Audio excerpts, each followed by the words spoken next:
విజయవాడ కనకదుర్గమ్మ ఆలయానికి కొత్త చైర్మన్ ఎవరు? నూతన పాలక మండలి ఏర్పాటుకు కూటమి ప్రభుత్వం రంగం సిద్ధం చేసింది.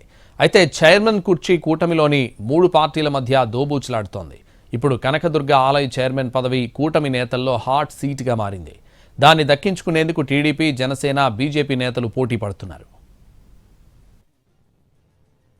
త్వరలోనే విజయవాడ కనకదుర్గ ఆలయానికి కొత్త పాలక మండలి రాబోతోంది. దీనిపై ప్రభుత్వం కసరత్తు చేస్తోంది. కూటమి ప్రభుత్వం ఏర్పాటై ఏడాది అయినప్పటికీ ఆలయానికి పాలక మండలి నియామకం జరగకపోవడంపై అసంతృప్తి వ్యక్తమవుతోంది. ప్రతిష్టాత్మకమైన ఆలయ పాలనను పర్యవేక్షించే పాలక మండలి లేకపోవడం వల్ల అభివృద్ధి, నిర్వహణ, భక్తులకు సౌకర్యాల కల్పన వంటి అంశాల్లో నిర్ణయాలు ఆగిపోతున్నాయి. ఆలయ పరిపాలనను పగడ్బందీగా నిర్వహించేందుకు పాలక మండలి నియామకం అవసరం. పాలక మండలి చైర్మన్ పదవిపై టీడీపీ, జనసేన, బీజేపీల మధ్య తీవ్రంగా మంతనాలు జరుగుతున్నాయి. పదవి దక్కించుకునేందుకు 3 పార్టీల నేతలు ముమ్మరంగా ప్రయత్నిస్తున్నారు. ఆశావాహులు ఇప్పటికే లాబీయింగ్ తీవ్రం చేశారు. ప్రధాన కార్పొరేషన్లకు నియామకం పూర్తి చేసిన కూటమి ప్రభుత్వం ఇప్పుడు ఇంద్రకీలాద్రిపై దుర్గ గుడి పాలక మండలి ఏర్పాటుపై దృష్టి పెట్టింది. దాంతో కూటమిలో రాజకీయం వేడెక్కుతోంది.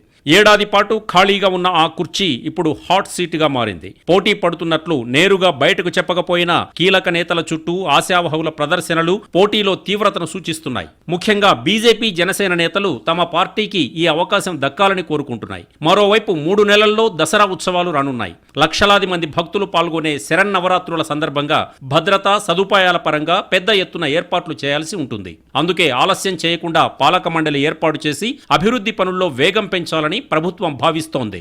పాలక మండలి నియామకంపై త్వరలోనే అధికారిక ప్రకటన వెలువడే అవకాశం కనిపిస్తోంది. కనకదుర్గ ఆలయ కొత్త చైర్మన్ ఎవరనేది 3 పార్టీల నేతల్లో ఉత్కంఠగా మారింది.